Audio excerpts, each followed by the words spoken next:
인공지능 챗봇 챗 GPT가 열풍을 일으키고 있는 가운데 미국 마이크로소프트가 검색 엔진 빙에 챗 GPT를 장착하겠다고 전격 발표했습니다. 구글은 이에 맞설 대항마로 대화형 AI 바드를 수준에 내놓겠다고 밝혀 AI 주도권을 두고 치열한 경쟁을 예고했습니다. KT가 한국형 초거대 AI 미듬을 상반기 중 상용화합니다. 엔비디아의 GPU보다 성능이 뛰어난 리벨리온의 언어 처리 특화 AI 반도체가 탑재돼 기대를 모으고 있습니다. 신세계의 지난해 영업이익이 전년에 비해 25% 급증하며 역대 최대 실적을 경신했습니다. 경기 침체에도 주력인 명품 매출이 크게 늘어난 덕분으로 올해부턴 20, 30대 젊은 층을 공략한다는 전략입니다. 고물가 고금리의 보험 해약이 급증하며 지난해 환급금이 40조 원 역대 최대 규모로 추정됩니다. 보험을 중도 해지하면 무조건 손해인 만큼 보험료 감액이나 납입 유예 등 각종 제도를 활용하라는 조언입니다. 메타 플랫폼이 중간 관리자들을 대량 해고할 방침이라고 밝혔습니다. 다시 실무자가 되든지 아니면 떠나라. 이 마크 저커버그가 이런 메시지를 던졌다고 하는데 이런 움직임에 메타의 주가는 올 들어 무려 50%가 넘게 상승 중입니다. 사실 줄인 사람 수로만 따지면 아마존, MS 같은 다른 빅테크들이 훨씬 많이 해고를 했습니다만 메타만큼 주가가 오르진 못했습니다. 무작정 사람 수만 줄이는 기업이 아니라 비효율을 없애는 기업. 이 경기 침체 시대의 옥석 가리기는 그렇게 이뤄지는 모양입니다. 대한민국 대표 경제 뉴스 뉴스플러스 시작합니다. 먼저 오늘 증시 상황부터 문영민 기자와 진단합니다. 문 기자. 혹시 앵커는 그 넷플릭스의 더 글로리라는 콘텐츠를 본 적이 있습니까? 네, 요즘 엄청 핫하잖아요. 그 명대사를 활용해서 오늘 시작을 한번 해보겠습니다. 네. 멋지다 제롬 파월, 브라보! 이렇게 한번 표현을 해보겠습니다. 네. 오늘 노래한다더니 또 오늘도 연기를 했군요. 노래는 오늘 목 상태가 좋지 않은 관계로 내일 보여드리도록 하겠습니다. 네. 오늘도 좋았습니다. 네, 감사합니다. 네. 어제 0.5%가량 올랐던 코스피 지수는 오늘도 1.3% 상승하면서 2,483선에서 장을 마쳤습니다.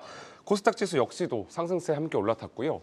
오늘 좀 시장을 보면 어제와 다르게 외국인과 기관의 매수세 유입이 뚜렷하게 들어왔습니다. 외국인은 6천억 원 가까이 사들였고요. 기관도 34억 원 사들였습니다. 특히 오늘은 SK 하이닉스와 네이버의 상승세가 두드러졌습니다. 오늘 하루에만 각각 4.5%, 5% 올랐는데요. 두 기업의 주가 상승은 모두 인공지능 챗봇, 이 챗 GPT의 열풍에 따른 것으로 보입니다. SK 하이닉스의 경우 챗 GPT에 탑재될 이 AI 반도체의 수요가 폭증할 것이라는 전망이 나오자 상승했고요. 네이버는 상반기에 이 오픈 AI의 챗 GPT 대항마인 서치 GPT를 출시할 것이라는 예정이라는 소식이 전해지자 상승 마감한 것으로 해석이 됩니다. 한편 증시의 전반적인 상승 배경에는 제롬 파월 연준 의장의 발언이 있었습니다. 네, 파월이 금리 인상 더 할 수 있다 이런 뉘앙스로 얘기를 했는데 증시는 정반대로 움직였네요. 그렇습니다. 말하신 대로 파월 의장은 지난달 고용이 예상보다 훨씬 강했다. 또 긴축 정책이 왜 긴 시간 투입돼야 하는지를 보여줬다 이렇게 말을 했는데요. 네. 이렇게 외파적인 발언을 한 것은 확실합니다만 이 시장은 우려했던 만큼 긴축적이지 않다 이렇게 해석하는 것으로 보입니다. 특히 시장은 파월이 공식적으로 물가 상승의 완화를 인정했다는 데에 더욱 집중한 것으로 풀이됩니다. 파월 의장은 디스인플레이션이 시작되는 초기에 있다 이런 발언을 했는데 이 시장은 이를 인플레이션 완화 시그널의 확실한 인정으로 받아들인 겁니다. 또 투자자들은 이 파월이 이전 발언에 비해 인상 속도를 더 내겠다는 등의 발언을 하지 않았다는 것에 더욱 주목하는 모양새입니다. 증권업계는 이번 증시 상승에 대해 이 파월이 무슨 말을 했는지보다 무슨 말을 하지 않았는지를 더 중요하게 받아들이고 있다 이렇게 평가했고요. 그러면서 파월이 고용보고서를 확인한 이후 태도를 더욱 긴축적으로 바꿀 수 있었음에도 그러지 않았다는 점에서 시장이 의미 부여를 하는 상황 이렇게 분석을 했습니다. 네. 이 고용은 늘었지만 임금 상승률이 둔화되고 있다는 점도 같이 주목을 했는데 어제도 제가 언급을 했듯이 미국 가계가 지금 돈이 떨어져 가고 있다. 자금이 좀 말라가고 있다. 더 이상 이제 노동자 우위의 시장이 아니어지고 있다. 이 점을 좀 간과하면 안 될 것 같습니다. 그래서 어제 발언을 이 매파도 비둘기 파도 아닌 매둘기 파다 뭐 이렇게 표현들을 많이 하는데 그렇다고 당장 금리를 올릴 가능성이 약해졌거나 뭐 그런 건 아니지 않나요? 맞습니다. 이 파월 의장이 어제 발언에서 이 새벽에 한 발언에서 뭐 고용이나 인플레이션 수준이 예상보다 높게 나온다면 최종 금리 수준을 더 높일 수 있다 이렇게 경고를 했습니다. 네. 당장 오는 14일 미국의 소비자 물가지수가 발표됐는데요. 시장은 전월보다 0.4에서 0.5% 상승할 것으로 예상하고 있습니다. 이렇게 물가 상승세가 확인된다면 3월에 발표될 2023년 기준금리 점도표는 더욱 상향 조정될 가능성이 있습니다. 지난해 12월에 발표된 올해 기준금리 점도표가 5.125% 수준이었는데 이보다 더 높아질 수 있다는 겁니다. 결국 소비자 물가지수가 예상보다 높게 나오면 연내 기준금리 인하는 이뤄지지 않을 것으로 보입니다. 이에 따라 시장에 전반적으로 퍼진 긴축 조기 종료 기대감 역시 축소되면서 증시는 하락 압력을 받을 수밖에 없습니다. 결국에는 미국 기업들의 지금이 이제 금리 수준을 얼마나 버틸 수 있겠느냐, 미국 기업들이 거기에 좀 달려 있다라는 생각이 듭니다. 오늘 우리 증시에는 이제 외국인들이 대거 유입이 됐는데 정작 환율은 1,260원을 돌파해 버렸단 말이죠. 이거 어떻게 해석해야 됩니까? 우선 개장은 하락으로 출발을 했습니다. 1,254원에 이제 하락 출발을 했는데요. 네. 결국 1,260원에 장을 마쳤습니다. 이 파월 효과는 개장 초반에만 영향을 미친 것으로 보이고요. 오늘 전반적으로 원화 약세에 불을 지핀 건 우리나라 경상수지의 악화였습니다. 오늘 한국은행은 지난해 우리나라의 경상수지가 298억 3,300만 달러로 2021년과 비교해서 65% 줄었다 이렇게 발표했습니다. 경상수지 흑자 규모는 지난 2011년 이후 11년 만에 최저 수준을 기록한 겁니다. 또 이러한 경상수지 흑자 감소가 올해 상반기까지 이어질 것이라는 부정적인 전망에 원화는 약세 압력을 더욱 받았습니다. 상반기 우리나라 경상수지 흑자 규모 전망치는 20억 달러인데요. 1년 전과 비교하면 90% 이상 줄어들 것으로 보입니다. 이에 따라 원달러 환율은 상반기 내내 원화 약세 영향으로 1,200원에서 1,300원 사이에서 거래될 것이라는 게 금융투자업계 전망입니다. 네, 환율의 방향성이 다시 위로 향한다 그러면 외국인 투자자들이 빠져나갈 요인이 되기 때문에 좀 걱정이 됩니다. 그리고 어제 이 따상에 성공했다던 스튜디오 미르 주가가 오늘도 상승 마감했다고요? 맞습니다. 어제 따상에 이어서 오늘은 17% 오르면서 장을 마쳤습니다. 예. 이 공모가 좀 비교를 해보니까 현재 상승률은 204.1%에 달했습니다. 이러한 신규 상장 기업들의 주가 훈풍은 계속해서 이어지고 있습니다. 지난달부터 우리 증시에 입성한 기업은 스튜디오 미르를 포함해서 6곳인데요. 6곳 모두 적게는 37.9% 상승했고요. 많게는 오브젠을 보시면 318.3%나 올랐습니다. 예. 이렇게 증시 새내기 기업들의 주가가 높은 상승률을 보이자 다른 신규 상장주 역시 큰 관심을 받고 있습니다. 당장 내일 이 프리미엄 유아 가구 브랜드인 꿈비가 코스닥 시장에 입성합니다. 공모가 희망밴드가 4,000원에서 4,500원이었는데 이를 뛰어넘는 5,000원에 결정한 바 있고요. 일반 청약에서는 무려 1,772대 1의 경쟁률을 기록했습니다. 꿈비도 내일 따상이 가능할지 지켜볼 필요가 있겠습니다. 이렇게 경쟁률이 좀 뜨겁다 보니까 지금이라도 이 공모주 청약 뛰어들어야 되는 게 아니냐 고민하는 분들 많이 계실 것 같은데 마침 오늘 이 IPO 대여로 꼽히는 오아시스 여기 수요 예측이 끝이 났다고요? 맞습니다. 어제부터 이틀간 이제 오아시스의 기관 수요 예측이 마쳤고요. 오아시스의 공모가 희망 밴드가 3,500원에서 39,500원이었는데 네. 좀 취재를 해보니 IB 업계에 따르면 3만 원보다 아래인 2만 원 수준의 많은 이제 기관들이 좀 가격을 써내려갔다 이렇게 좀 말을 저한테 전했습니다. 예. 이에 따라 공모가 밴드 하단 이하에서 이 공모가가 결정될 가능성이 큽니다. 최근 증시 부진으로 컬리나 11번가 또 SSG닷컴 등 동종업계가 잇따라서 IPO 계획을 연기하면서 오아시스도 상장을 철회할 수 있다는 가능성이 나오고 있는 상황이고요. 오늘 진행한 오아시스 기자간담회에서 수요 예측 결과와 상관없이 상장을 강행할지에 대한 질문에 이 안준영 대표는 순리에 따라서 겸허하게 결과를 기다려보고 고민해보겠다 이렇게 말했습니다. 사실 지금 따상이 나오는 배경에 예상보다 공모가가 낮게 책정되고 있는 부분도 있을 텐데 말이죠. 철회를 해야 되냐 말아야 되냐 상당히 고민이 되겠습니다. 증시 프리즘 문영민 기자였습니다.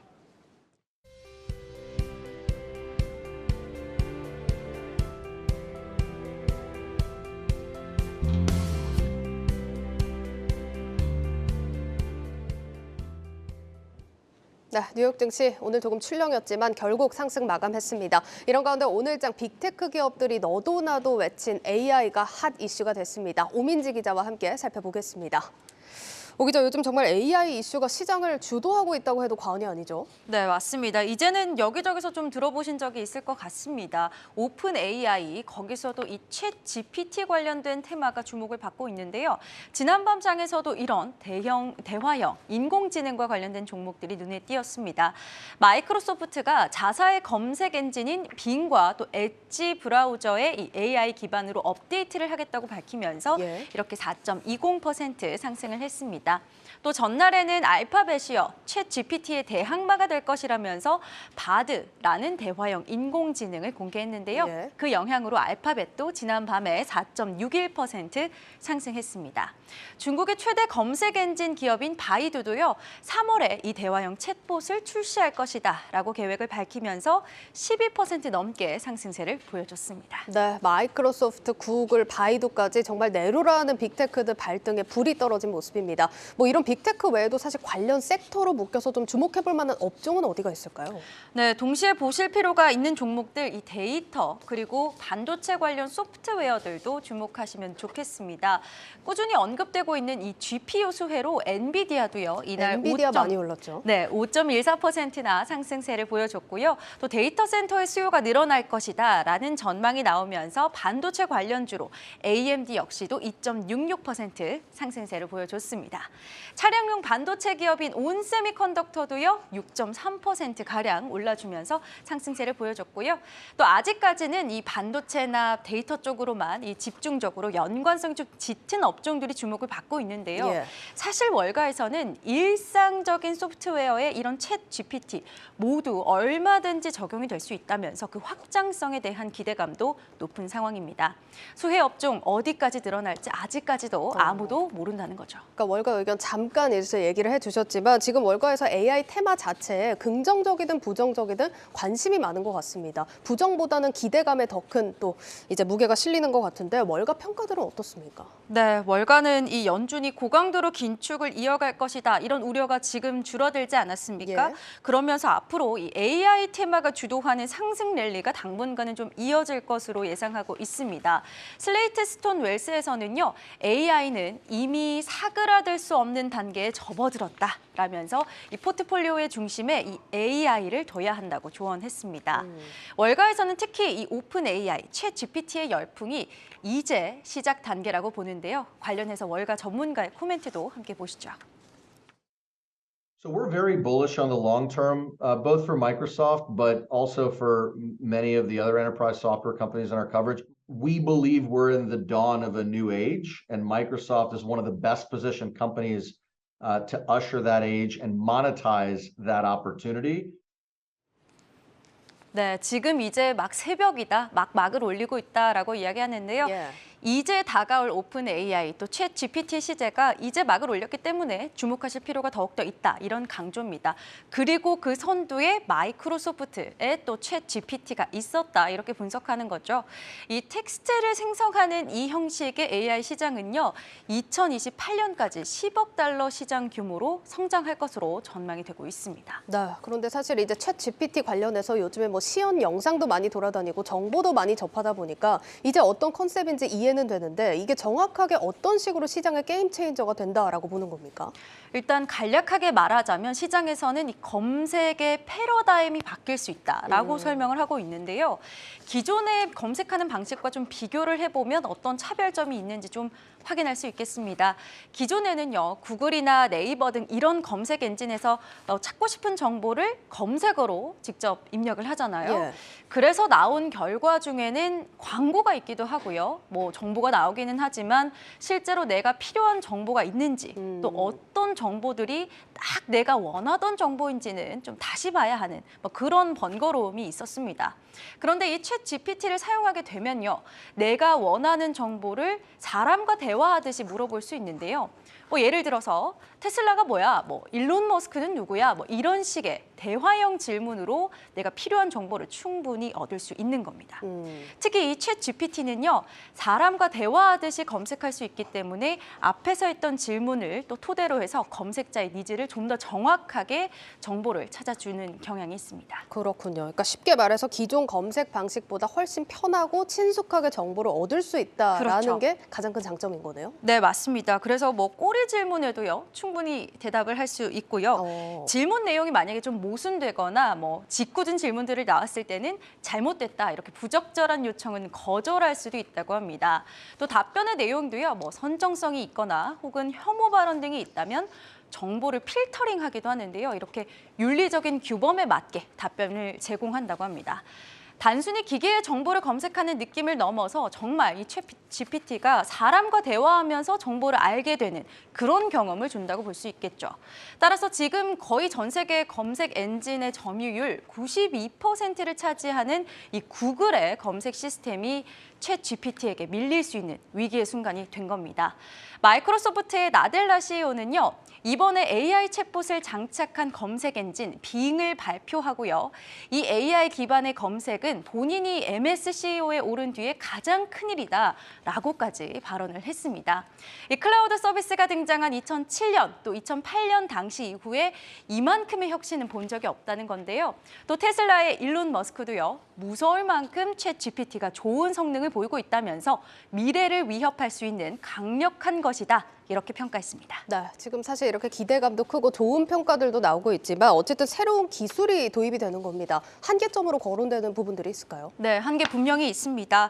지금 현재 구글의 정보 검색 시스템은요, 비용이 매우 저렴하고요, 결과값도 상당히 좀 빠르게 찾을 수 있습니다. 반면에 이 챗 GPT는요, 아직 이 검색 엔진의 모형이 좀 복잡하기 때문에 비용도 조금 더 많이 들고요, 또 검색의 시간도 오래 걸릴 수 있다고 합니다. 물론 상대적인 거지만요. 또 대화를 통해서 검색자의 질문을 통해서 학습을 하고 또 추정해서 답을 내놓기 때문에 이 검색하는 것보다는 정보가 좀 부정확할 수 있다라는 점까지 고려를 해야겠습니다. 이런 점들까지도 보완될 수 있을지, 또 그래서 검색 시스템의 변화, 또 다른 소프트웨어에 대한 적용까지도 관전 포인트로 두고 좀 지켜보시면 좋겠습니다. 예, 여기까지 듣겠습니다. 고베스트 오민지 기자였습니다.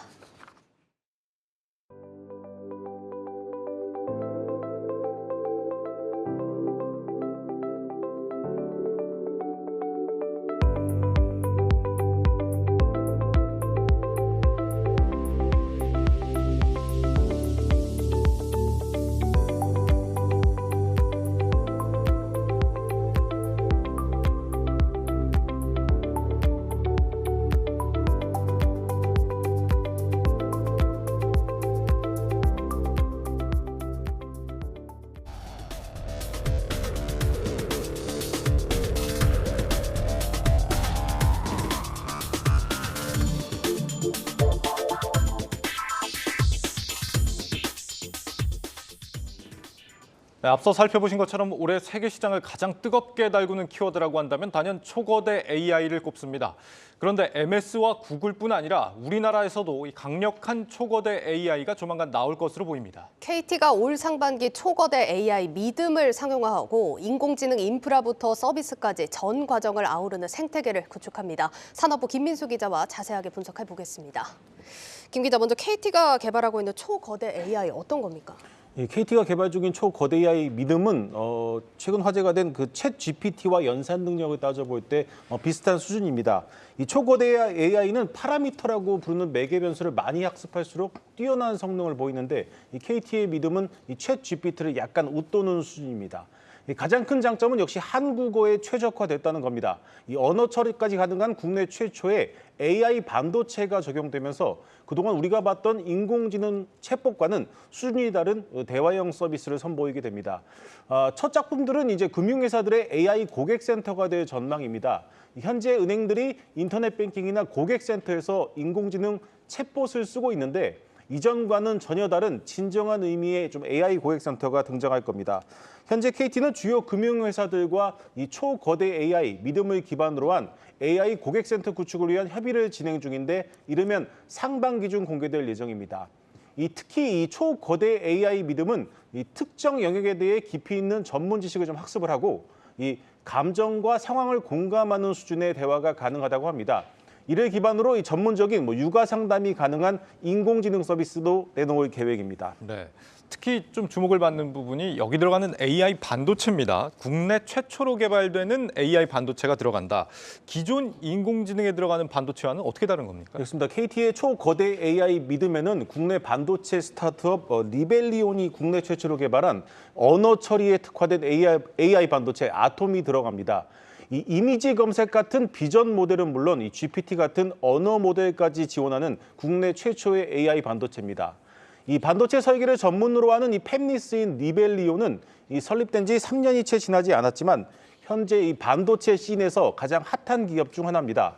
이 리벨리온이 만든 AI 반도체 아톰은 현재 인공지능에 많이 쓰이는 엔비디아의 그래픽 처리 장치 이 GPU와 비교해 봤을 때 전력 소모량이 6분의 1에 불과합니다. 또 인공지능에 최적화된 만큼 필요한 칩의 수도 적어서 경제적이고 상대적으로 공간 확보에도 유리합니다. 이 범용으로 쓰이는 GPU와 달리 오직 AI 연산에만 특화됐다는 건데 AI 시대를 본격적으로 열기 위한 그 하드웨어적인 해법으로 매우 중요한 의미가 있습니다. 무엇보다 국내에서 개발해 상용화를 앞두고 있다는 점에서 더 주목할 필요가 있습니다. 네, 올 들어서 챗 GPT 열풍 때문에 엔비디아 주가가 44%나 올랐다라고 하던데 이번에 개발된 AI 반도체는 그것보다도 성능이 좋다. 챗 GPT는 이제 유료화가 되긴 했지만 누구나 사용할 수 있게 지금 열려 있는 서비스 아닙니까? KT의 이 초거대 AI 이것도 마찬가지로 누구나 사용할 수 있게 되는 건가요? 결론부터 말씀드리면은 이 누구나 필요할 때 KT의 초거대 AI를 적정한 비용을 내고 쓸 수 있게 됩니다. 네. KT는 이 리벨리온의 AI 반도체 아톰이 들어간 이 서버용 AI 반도체 보드를 KT 클라우드 서비스에 접목할 계획입니다. 이 KT 클라우드 고객들은 이 서비스형 소프트웨어나 플랫폼을 통해서 AI 서비스를 사용할 수 있게 됩니다. 앞서 리벨리온의 AI 반도체 아톰이 기존 엔비디아 GPU에 비해 전력 소모량이 6분의 1 수준이라고 말씀을 드렸는데요. 이 데이터 센터에서 쓰는 그 전기값이 한 해 수백억 원 수준이라는 점을 감안하면 보다 낮은 가격의 인공지능 클라우드 서비스가 가능해지는 겁니다. 현재 인공지능 관련 사업자들은 최소한의 마진을 확보하는 데 많은 어려움을 겪고 있습니다. 예를 들어 안녕하세요라는 인사에 반갑습니다라는 인공지능의 답변이 오기까지 인공지능은 엄청난 양의 데이터를 처리합니다. 이 대화를 한번 서비스하는데 전기값을 포함해 만약 1,000원이 든다면 상용화가 어렵습니다. 이 최근 화제가 되고 있는 이 챗 GPT 역시 사용자가 급격히 늘면서 종종 버벅이면서 대답을 하지 못하고 있는 경우가 늘고 있습니다. 이를 해결하기 위해서는 천문학적인 비용을 더 투자해야 하는데 어려운 것이 현실입니다. 그러니까 KT 클라우드가 보다 합리적인 가격으로 인공지능 인프라를 제공할 경우 이는 국내 AI 서비스 상용화에 초석 역할을 할 수도 있습니다. 그러니까 이런 초거대 AI를 활용해서 또 서비스를 제공하겠다 하는 AI 기업들이 국내에도 많이 생겨나고 있습니다. SKT의 에이다, 마인즈랩 같은 이런 기업들이 앞으로 챗 GPT가 아니라 KT의 AI를 활용하게 될 수도 있을 것 같습니다. 그런데 사실 이 초거대 AI를 개발하고 있는 기업들이 국내에 더 있습니다. 그런데 이게 그중에서도 KT가 최강자가 될 가능성이 높다고 하는데 어떤 요인 때문에 그런 겁니까? 이 부분은 좀 인공지능 업계를 대표하는 인공지능 업계에서 과연 KT를 어떻게 보고 있는지 이 리벨리온 박성현 대표의 인터뷰를 먼저 보고 자세히 설명을 드리겠습니다. 디지코 페이즈로 넘어가면서 그야말로 인공지능의 진심입니다. 이제 모든 회사들이 인공지능을 이야기하고 있습니다. 대기업부터 무슨 스타트업까지. 근데 뭘 하나 보면 알 수 있냐. 인공지능 인프라에 투자하는 팀인가 아닌가가 극명하게 갈리는데 KT는 여기서 국내 넘버원입니다. 인프라. 국내 최고의 IDC 데이터 센터를 가지고 있고 개발뿐만 아니라 개발된 인공지능 알고리즘 어떻게 서비스할 거냐까지를 고민을 하고 인프라를 구축하고 그 연장선상에서 저희 팀 리벨리온과 협업 및 투자가 있었던 거거든요.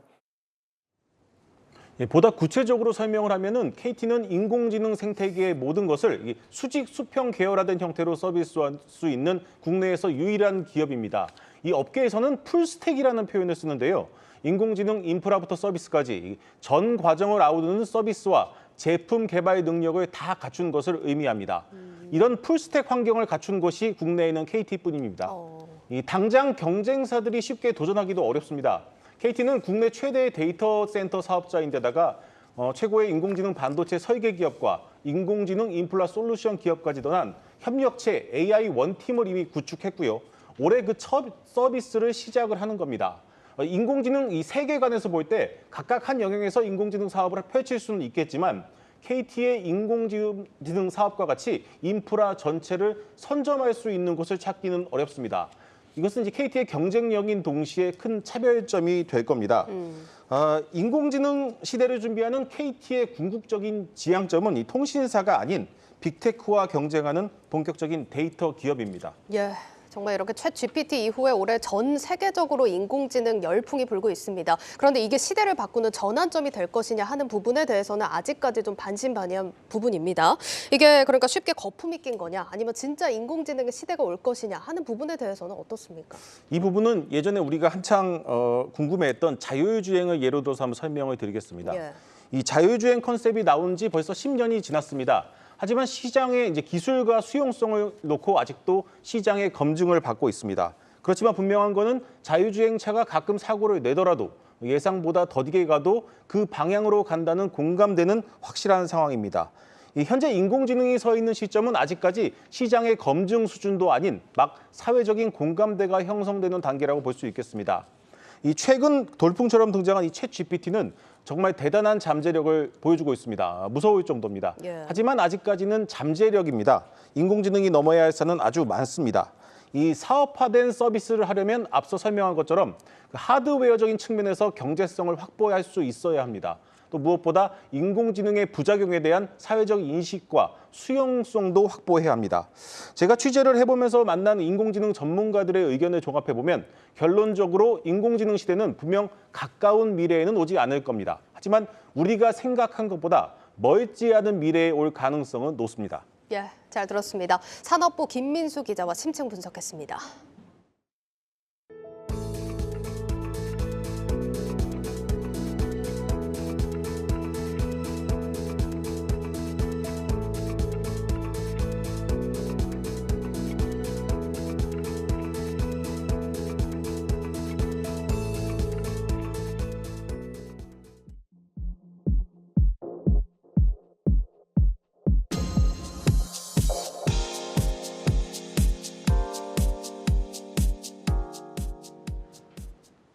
가계의 생계 부담이 심해지면서 지난해 보험을 해지한 규모가 역대 최대 수준으로 불어났습니다.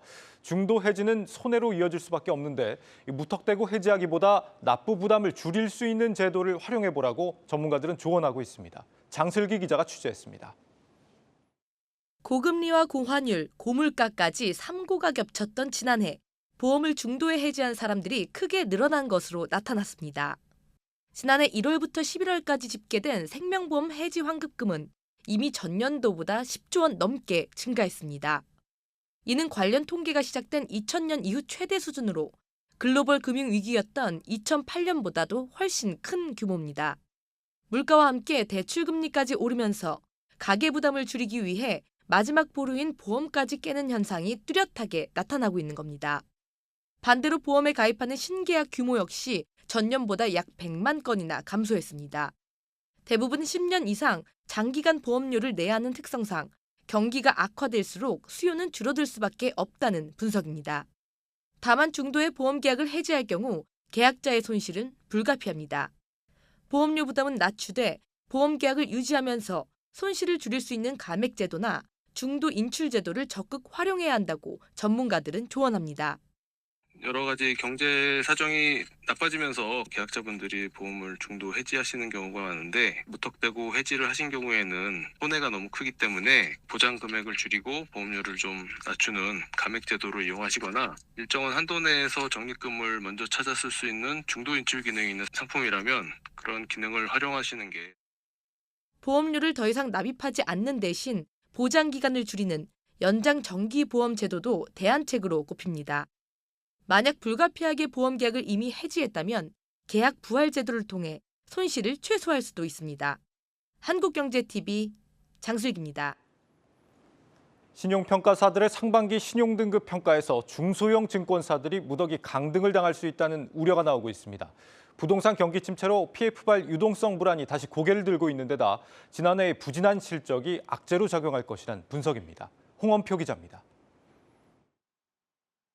국내 대표 증권사인 미래에셋증권의 지난해 영업이익은 8,460억 원으로 전년 대비 40% 이상 급감했습니다. 여타 증권사들도 사정은 마찬가지입니다. 긴축 충격 여파로 주식시장이 부진하면서 거래 수수료 수입 급감은 물론 유가증권 평가 손실 등 운용 부분에서도 수익이 크게 줄었습니다.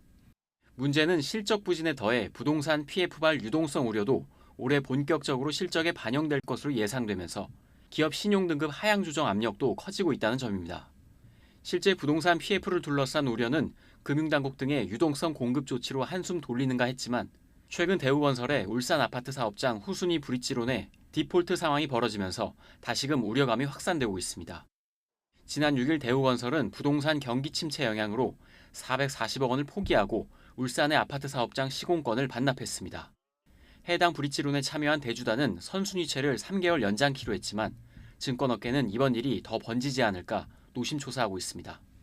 위험도가 높은 브릿지론을 많이 취급하고 있는 증권, 캐피탈, 저축은행 업종은 부동산 PF의 연착륙 여부에 따라 실적이 좌우될 것으로 보입니다.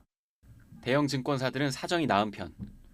중소형 증권사의 경우 신용등급 하향 조정에 대한 우려감이 커지고 있는데 증권사들의 부동산 익스포저 비중 중 브릿지론은 중소형사가 초대형사에 비해 2배 가까이 높습니다.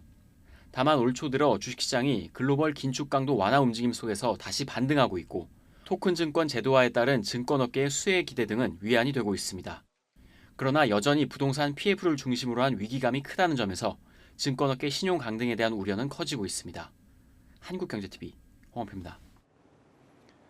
차기 신한은행장에 정상혁 부행장이 내정됐습니다. 한용구 현 행장이 건강상 이유로 취임 한 달여 만에 사의를 표명하면서 빠르게 후임 인선 절차가 이뤄졌는데요. 당장 조직 분위기를 수습하고 올해 경영 과제를 연속성 있게 추진해 나가야 하는 등 과제가 적지 않습니다. 김보미 기자가 보도합니다. 신한금융이 차기 신한은행장에 정상혁 부행장을 내정했습니다. 정 내정자는 지난해 12월 한용구 현 행장과 막판까지 경합을 벌였던 인물로 경영기획그룹장, 자금시장 그룹장 등을 맡으며 전략기획통이란 평가를 받아왔습니다. 진옥동 신한금융회장 내정자의 두터운 신뢰를 받는 것으로도 잘 알려져 있는데 진 내정자가 신한은행장에 선임된 2019년 당시 비서실장을 지내기도 했습니다.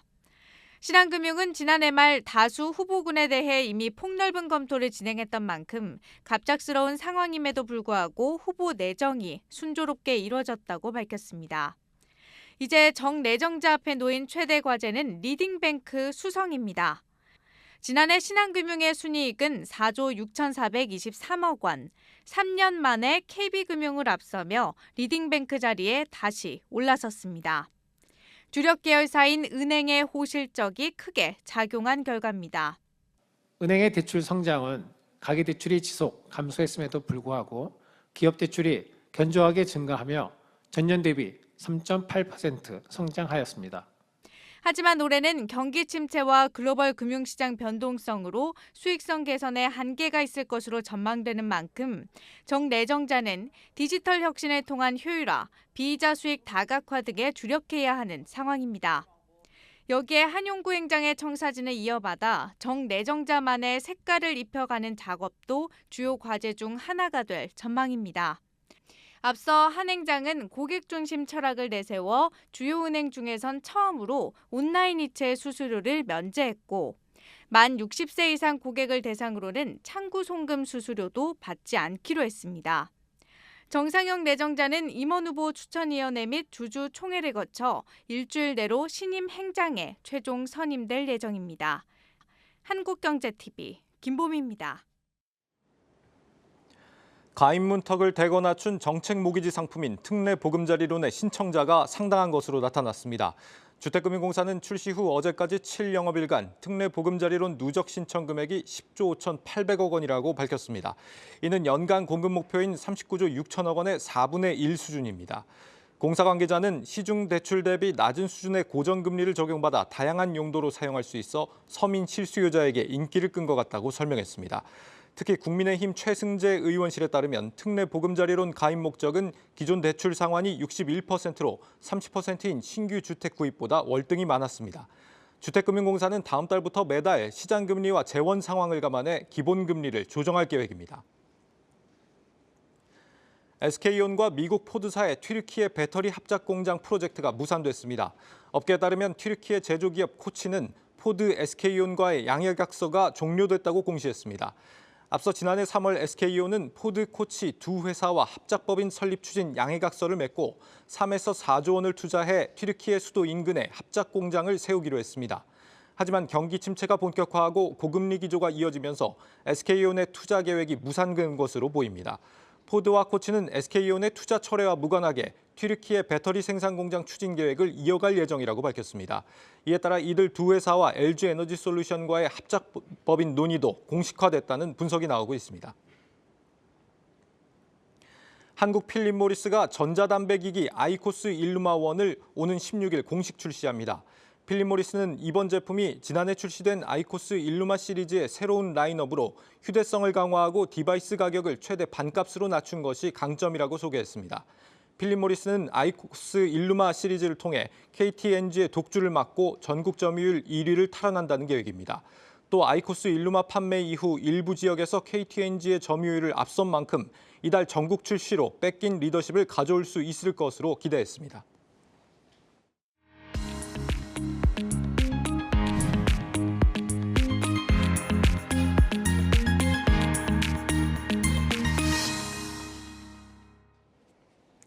네, 신세계백화점이 올해 사상 최대 실적을 기록했습니다. 경기 불황에도 불구하고 유통가의 자존심을 지킨 셈입니다. 이 내용 유통산업부 전효선 기자와 함께 다뤄보도록 하겠습니다. 전 기자, 이런 시기에 역대급 실적입니다. 신세계 실적 나온 것 좀 볼까요? 네, 자료를 한번 같이 보겠습니다. 예. 신세계는 지난해 연결 기준 순 매출액 7조 8,128억 원, 영업이익은 6,454억 원을 기록했습니다. 직전의 영업이익도 사상 최대치였는데 이거를 20% 이상 넘어선 겁니다. 주력 사업인 백화점 부문이 특히 호실적을 거뒀는데요. 네. 백화점의 순 매출액은 2조 4천억 원대, 그리고 영업이익은 5,018억 원을 기록하며 지난해보다 각각 16.4% 그리고 38% 늘었습니다. 연결 자회사들의 성적도 좋았는데요.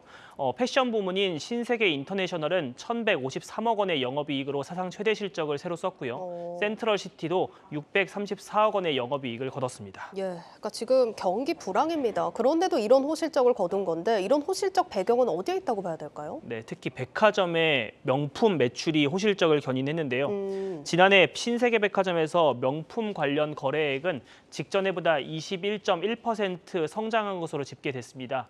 코로나 이후 신세계백화점의 명품 거래액은 연간 적게는 23%, 많게는 45% 수준까지 성장했는데 네. 지난해에도 20%대의 높은 성장세를 이어간 겁니다. 모건 스탠리에 따르면 지난해 한국인의 명품 소비는 약 20조 9천억 원으로 직전해보다 24% 늘었습니다. 이걸 국민 1인당 금액으로 따져보면요. 예. 325달러 수준인데요. 이게 미국 개인당 명품 소비 금액인 280달러를 앞서는 수준입니다. 그래요? 네, 그렇습니다. 업계에서는 코로나를 거치면서 여행이나 면세점을 가지 못하니까 이제 해외 여행 소비를 네네. 백화점 명품 소비가 대체했다는 분석을 내놓고 있는 겁니다. 그러니까 소비는 준다고 해도 명품 소비는 계속 느는 게 지금의 현상인 것 같습니다. 그러니까 결국 백화점 업계 실적이 이렇게 명품 부문의 실적에 따라서 좀 좌지우지되지 않을까 이런 생각이 드는데 명품 분야에서 그럼 신세계가 다른 업체보다 좀 우위에 있다고 볼 수 있을까요? 네, 사실 명품 브랜드는 명품 브랜드를 어떻게 백화점에 들여놓는지가 백화점의 매출을 크게 갈라놓는 요소로 꼽힙니다. 네. 명품 브랜드의 눈높이가 그만큼 높기 때문인 거죠.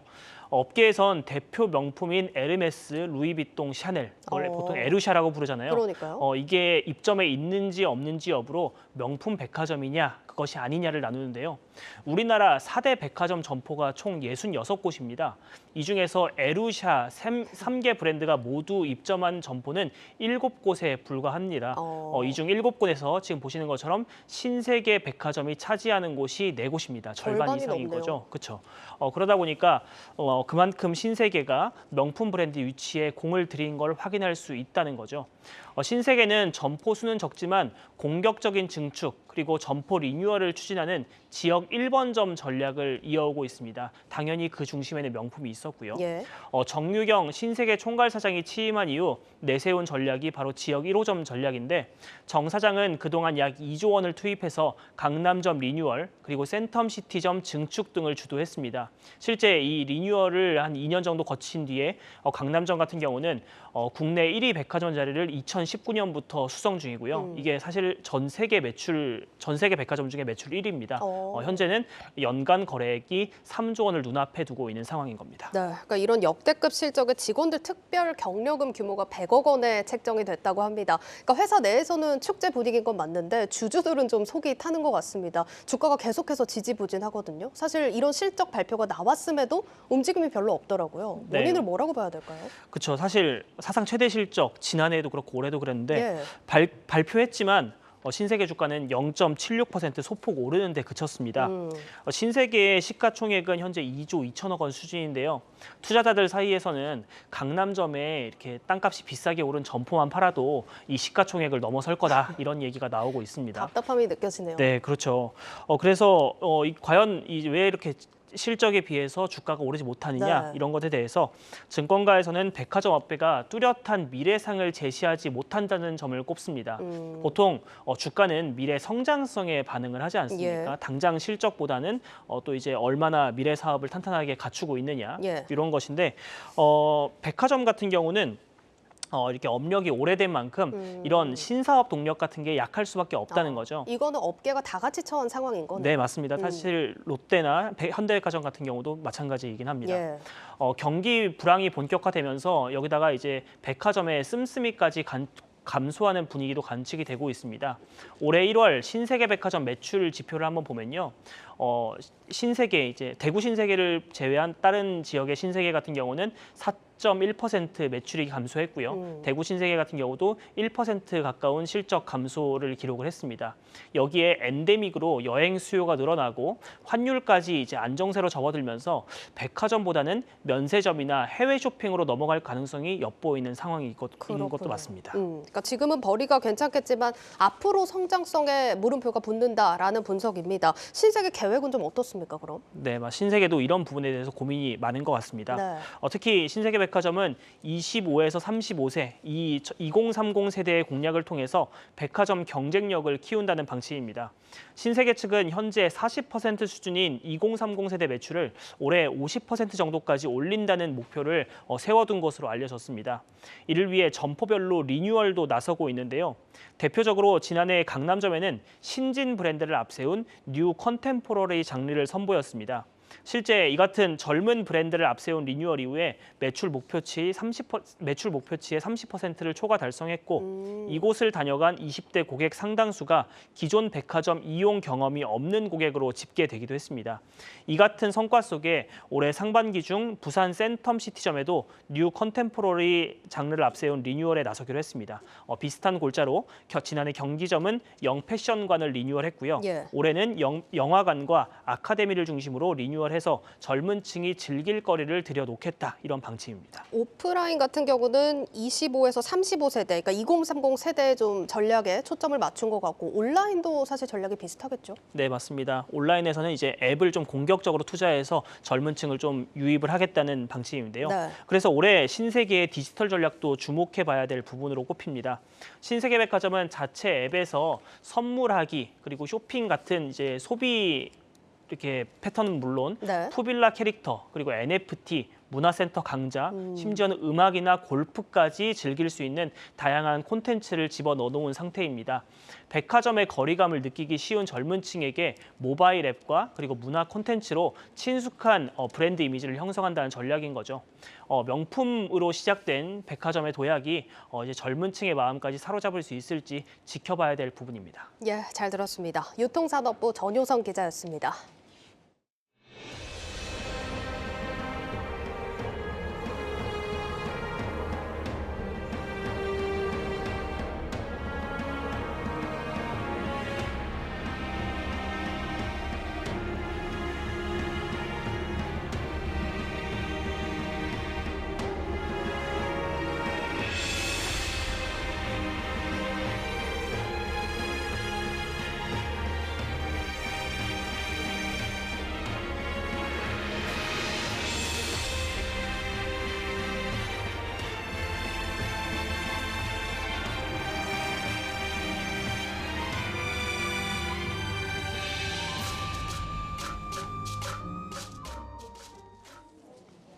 네, 지난해만 해도 서로 높은 연봉을 제시하면서 개발자 채용 전쟁을 벌이던 게임 업계가 최근 들어 분위기가 완전히 달라졌습니다. 코로나 특수가 끝나면서 시장이 주춤하자 인건비 부담이 부메랑으로 돌아오고 있습니다. 인력 감축은 물론 사업 구조 조정도 나서고 있다고 하는데 자세한 내용 IT바이오부 정호진 기자와 함께 살펴보도록 하겠습니다.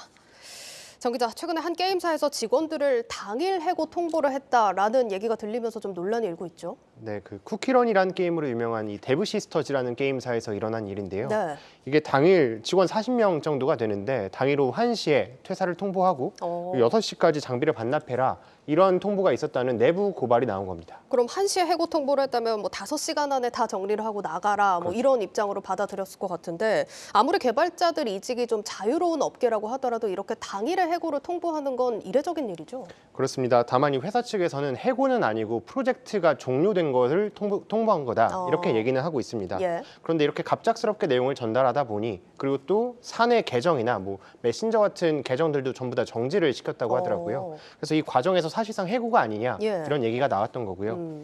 이에 사측은 지금 부서 이동을 위해서 직원들과 면담을 진행하고 있고 또 해당 직원들에게는 사과했다 이렇게 이야기를 했습니다.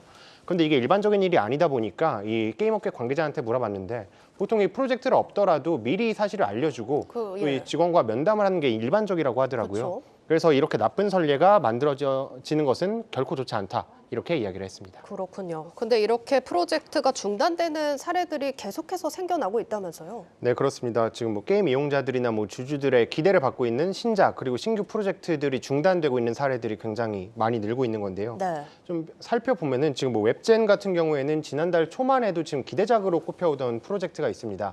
이 웹젠은 뮤 온라인 뭐 이런 시리즈로 유명했기 때문에 프로젝트 M을 새로 공개하려고 했었는데 중단됐고요. 또 3N으로 대표되는 넥슨, NC소프트, 넷마블 이런 대형사들도 잇따라 신작 개발 중단 소식을 전했습니다.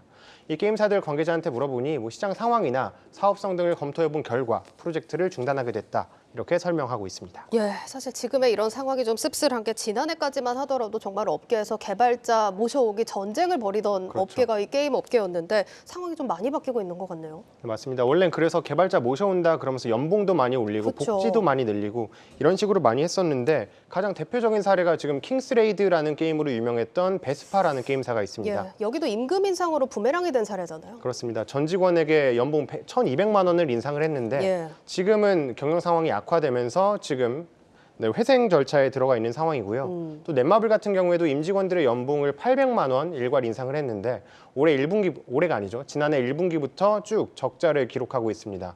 물론 이 경영 악화의 모든 원인을 연봉 인상에서 찾을 수는 없겠지만요. 근데 이 비용 부담이 적지 않았던 것으로 파악이 되고 있고요. 또 상황이 이렇다 보니 크래프톤은 다음 달부터 조직장들의 연봉을 동결할 계획입니다. 또 넷마블도 계열사 인원을 줄이는 등 다들 허리띠를 졸라매고 있다 이렇게 보시면 되겠습니다. 예, 한때 정말 어마어마한 연봉 인상을 하면서 부러움을 사던 게임 업계였는데 정말 말 그대로 칼바람이 불고 있는 상황입니다. 그런데 사실 이렇게 인력이나 사업 구조 조정이 나오는 건 해외에서도 마찬가지 아닙니까? 사실 해외 시장이 국내보다 아무래도 고용이 훨씬 더 자유롭잖아요.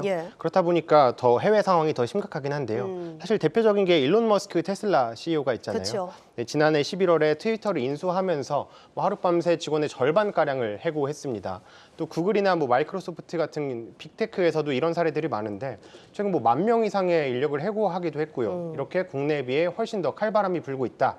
이렇게 보시면 되겠습니다. 또 게임사 역시 상황은 비슷합니다. NC소프트의 북미 법인인 NC 웨스트라는 곳이 있는데 여기는 CEO를 포함해서 인력의 20%를 감축했고요. 또 리그 오브 레전드라는 게임으로 유명한 라이엇 게임즈를 비롯해서 EA 이런 게임사들도 50명에서 100명 인력을 줄였습니다.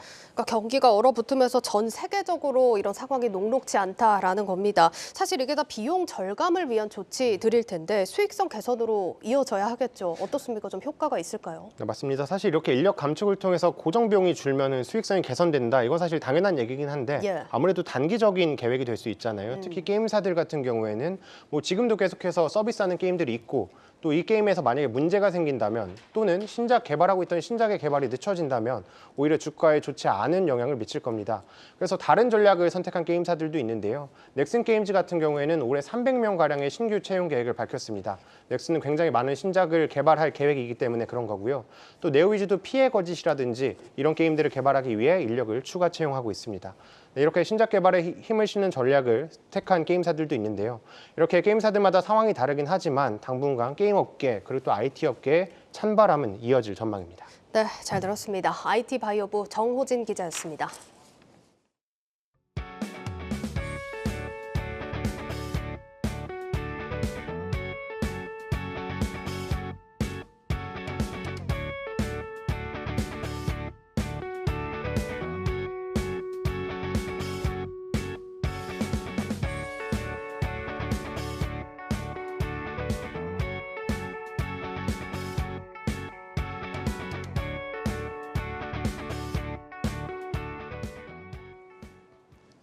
내일자 한국경제신문 미리 살펴봅니다. 첫 번째 기사입니다.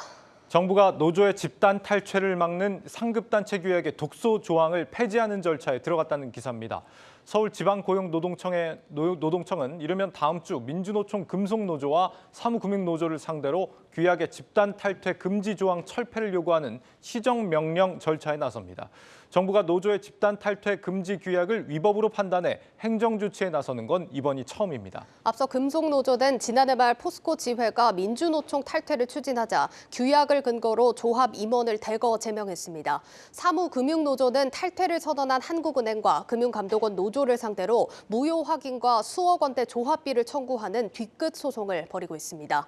경쟁에는 집단 탈퇴 금지가 사라지면 거대 기득권 노조 위주의 노동운동 관행에 큰 변화가 나타날 것으로 기대하고 있다는 소식입니다. 다음으로 공정거래위원회가 CJ 올리브영의 거액의 과징금 부과를 검토하고 있다는 기사입니다. 공정위는 올리브영이 납품업체를 상대로 반품을 강요한 행위와 시장 지배적 지위를 남용해 경쟁업체들을 시장에서 퇴출시킨 행위 모두에 제재할 방침이라고 합니다. 이 납품업체가 신제품을 납부할 때 이 기존 재고를 가져가도록 하는 편법적 납품 수법을 올리브영이 도입했다는 겁니다. 공정위는 또 올리브영이 헬스앤뷰티 시장의 경쟁사인 랄라블라와 롭스, 부츠에는 상품을 공급하지 못하도록 납품업체를 압박한 증거를 확보한 것으로 알려졌습니다. 이런 경쟁사들은 지난해 오프라인 시장에서 모두 철수했는데 올리브영이 우월적 지위를 활용해 경쟁 사업자를 배제시켰다는 게 공정위의 판단입니다. 이번 제재에는 단일 기업에 대한 역대 최대 규모의 과징금이 부과될 가능성이 크다는 소식까지 전해드리겠습니다. 튀르키예와 시리아 강진으로 인한 사망자가 1만 명에 이르고 있습니다. 깊은 애도와 조의를 표합니다. 뉴스플러스를 마치겠습니다. 여러분 고맙습니다.